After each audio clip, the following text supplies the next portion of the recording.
এক অনিবার্য সত্য। তবুও মৃত্যুকে ফাঁকি দিতে যুগে যুগে মানুষ কত কিছুই না করেছে। পুনরুজ্জীবনের আশা জাগিয়ে এবার মরদেহ সংরক্ষণের ব্যবসা খুলে বসেছে এক জার্মান প্রতিষ্ঠান। তাদের দাবি $2 লাখ খরচে মিলবে দ্বিতীয় জীবনের সুযোগ। কিন্তু তারা এই কাজটি কিভাবে করবে?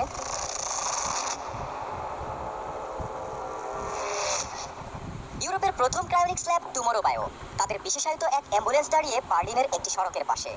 উদ্দেশ্য একটা ফোন কলের, সাথে সাথেই ছুটবে লাশের খোঁজে। ল্যাবে আনার আগেই গাড়িতেই চলবে হিমায়িতকরণ আর ধোয়া মোছার কাজ। মৃতদেহকে ল্যাবে এনে শরীর থেকে পানি জাতীয় সব উপকরণ বের করে ফেলা হয়। এতে পচনশীলতা দূর হয়। কোষগুলোকে অক্ষত রাখতে ধাপে ধাপে শরীরের তাপমাত্রা -196°C নিচে নামিয়ে আনা হয়। এ সময় ক্রায়োপ্রোটেক্টিভ এজেন্ট, ডাইমিথাইল সালফোক্সাইড আর ইথাইলিন গ্লাইকোলের মতো কেমিক্যাল প্রয়োগ করা হয়। তাপমাত্রা হিমাঙ্কের নিচে নামলেও শরীরের ভেতর ও বাহিরে কোনো বরফ জমবে না। সবশেষে এয়ার অ্যাম্বুলেন্সে করে সুইজারল্যান্ডের একটি বিশেষ হিমাগারে অনির্দিষ্টকালের জন্য নিথর দেহটি সংরক্ষণ করা হয়। এজন্য সর্বোচ্চ $2.5 লাখ পর্যন্ত গুনতে হতে পারে। ক্রায়োনিক্স পদ্ধতিতে মানুষ ও প্রাণীদেহ বা মস্তিষ্ককে অনেক কম তাপমাত্রায় সংরক্ষণ করা হয়।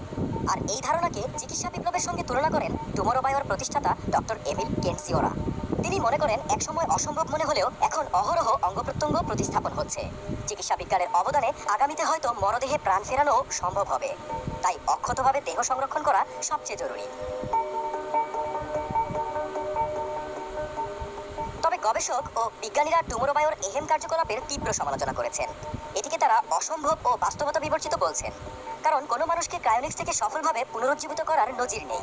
তাছাড়া মৃত্যুর সঙ্গে সঙ্গে দেহে পচন শুরু হয়, মস্তিষ্কের কোষগুলো দ্রুত নষ্ট হতে থাকে, স্মৃতি ও ব্যক্তিত্ব মুছে যায়। তাই অঙ্গ প্রত্যঙ্গ ট্রান্সপ্লান্ট করা গেলেও ভবিষ্যতে পুনরুজ্জীবনের সম্ভাবনা প্রায় অসম্ভব। অনেকেই মনে করেন এই প্রক্রিয়ার নৈতিক ও অর্থনৈতিক বেশ কিছু সমস্যাও রয়েছে। ভবিষ্যতে যদি সংরক্ষিত মৃতদেহগুলোর দায়িত্ব বংশধরের উপর পড়ে তাহলে তারা কি করবে? পাশাপাশি এত ব্যয়বহুল হয় এটিকে ধনীদের জন্য এক বিলাসিতা বলেও সমালোচনা করছেন অনেকেই।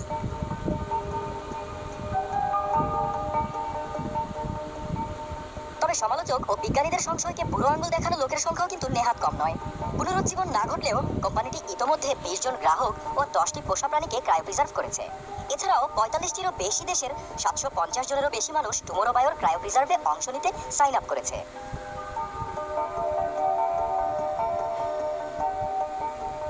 ক্রায়োনিক্সের সমর্থকরা বিষয়টিকে ঝুঁকি হিসেবে দেখলেও সম্ভাব্য সুফলকে অগ্রাহ্য করতে কিন্তু একদমই ইচ্ছুক নন। কিছু গ্রাহক জীবন বীমার মাধ্যমে এর খরচ বহন করছেন এবং একে টাইম ট্রাভেলের একটা সুযোগ হিসেবেও দেখছেন। টুমোরো বায়োর ওয়েবসাইটে দেওয়া তথ্য বলছে 2025 সালের মধ্যেই তারা নিউরাল স্ট্রাকচার সংরক্ষণ এবং 2028 সালের মধ্যে রিভার্স ক্রিওপ্রিজার্ভেশনের ক্ষমতা অর্জনের উচ্চাভিলাষী লক্ষ্য রয়েছে। ক্রায়োনিক্স এখনো একটি অনুমান নির্ভর বিজ্ঞান, তাই এটি এখনো নিশ্চিত নয় যে ক্রায়োনিক্স পদ্ধতি সত্যিই মানুষকে দ্বিতীয় জীবন দিতে পারবে নাকি এটি চির অধরা এক স্বপ্ন হয়েই থাকবে।